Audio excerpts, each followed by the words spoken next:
Did you know Frederick the Great of Prussia had a daily routine so strict it turned him into one of history's most unbeatable leaders? Every morning at 4 a.m., Frederick would spend 2 hours in complete silence, not planning battles or reading reports, just sitting with his worst fears. He'd imagine losing everything, his kingdom, his army, his life.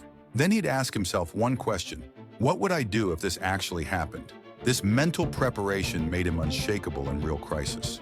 While other kings panicked under pressure, Frederick stayed calm because he'd already lived through disaster in his mind. But here's the counterintuitive part that made his soldiers worship him despite his harsh demands. Frederick never asked his men to do anything he wouldn't do himself. He slept on the ground with them, ate the same food, marched the same distances. His discipline wasn't about controlling others.